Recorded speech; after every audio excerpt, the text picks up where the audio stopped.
First Amendment.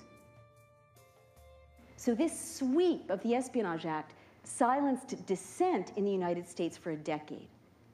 So when you start to hear this drumbeat, treason, treason, espionage, espionage, try them under the Espionage Act, you know that you have moved into a very dangerous place in a closing society.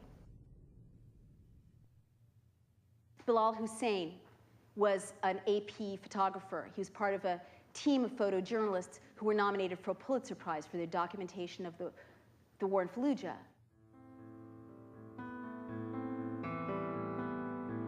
He was seized by the US military and held for over a year. The AP couldn't find out where he was, what happened to him, what the charges were against him. The charge was that he hung around insurgents. Let me tell you, as a journalist, you don't get the story without hanging around your subjects, right? That was a crime. He was practicing journalism. But in that time, if you're the head of the Associated Press and your guy's in custody, God knows what's happening to him, how tough are you going to be on the White House, right? You think it doesn't send a chill?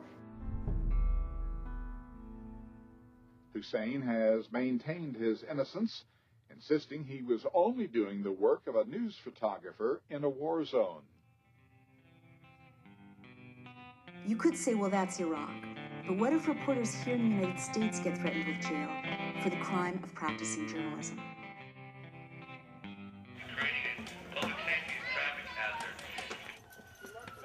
Get back! Everybody get back! Everybody step back! Another really scary example for those of us who are journalists here at home is Josh Wolf, no relation. He's an American freelance journalist who was jailed by a federal district court for refusing to turn over a collection of videotapes he had made during a political protest.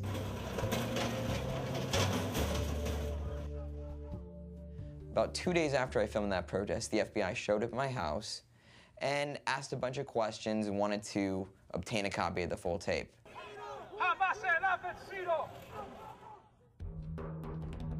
Even after the FBI's subpoenas, Josh Wolf acted like a journalist and refused to turn over his sources.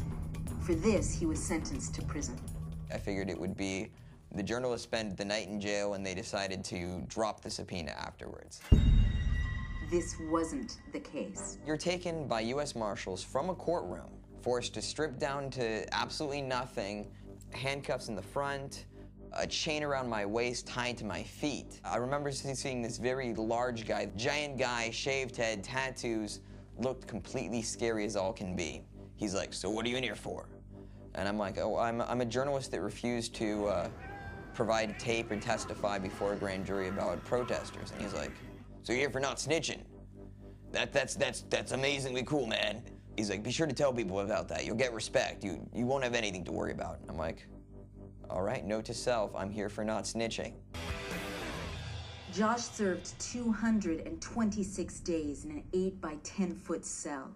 His sentence was longer than that for any journalist in U.S. history. The real risk, the real frightening fact was that the federal government was trying to obtain the identities of people who don't support what this government is doing, and using a journalist as an agent, a de facto agent, to do it. When I was speaking to intelligence officials about WMD in Iraq, they were willing to speak precisely because they knew that I would protect that confidentiality. And when you lose that ability to guarantee somebody's, to protect your sources, then you lose that information. Ultimately, it's the public as a whole that loses.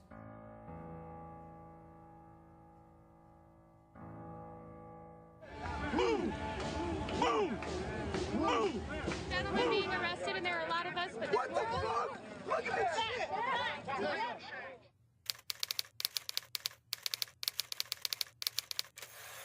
The ninth step is to recast criticism as espionage and dissent as treason, and you see this more and more. Remember, Senator Clinton criticized the Iraq War, and there was this drumbeat, treason, treason, treason. But you start to see in a closing society more and more laws criminalizing speech. Leave the Bill of Rights alone. Thank you.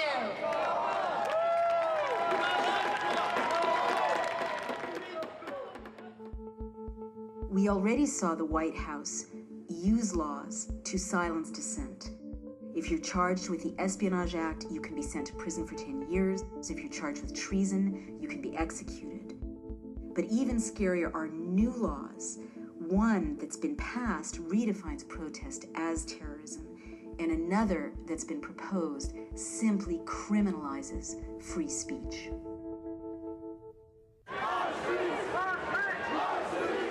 At the Republican National Convention in St. Paul in 2008, 400 American citizens were arrested for protesting. Over 100 were charged with felonies, and dozens of reporters were arrested.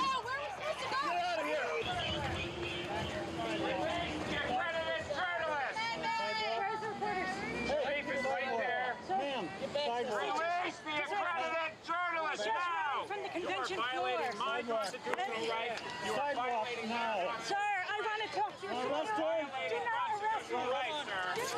You are violating right there. You're under arrest. Stay right there. Back up. Back up. Hey guys, because this... Among those reporters arrested was Amy Goodman, journalist and host of the program Democracy Now! Amy, we're going to get you out of here very soon. Yes. In a nearby park, there was a mass arrest of more than 200 people who weren't even part of the convention protests. You know, we knew that we hadn't done anything wrong. No one was really even holding signs. No one was really even demonstrating. We were all just hanging out. Out of nowhere, the police tightened in, and everyone's kind of getting nervous at this point. And they get on the bullhorn and they say, "Ladies and gentlemen, you're all under arrest."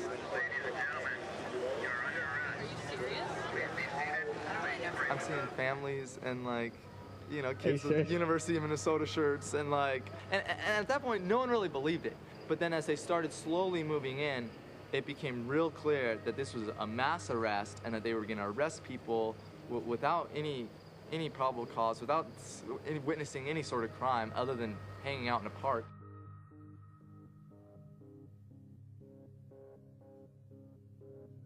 Under the Minnesota Patriot Act, 8 American citizens protesting the convention were later charged with terrorism. Get back, man. H.R. 1955, which blessedly hasn't passed so far, partly because we've been out there beating the drum about it. It was a bill with lots of support, passed in the House, on the way to the Senate, which would basically criminalize this conversation, because it was so loosely worded that it criminalized any advocacy of the use of force against the government. Now, this is right out of Stalin's playbook. It was so loosely worded that if you say, as I'm going to say at the end of this, we need to investigate and prosecute anyone who's committed crimes in the White House, that's criminal. And it would implicate you, by the way, as being supporters of criminalized speech. And that is the hallmark of a closing society, because there's now an effort afoot to recast anyone who's critical of the state as a terrorist.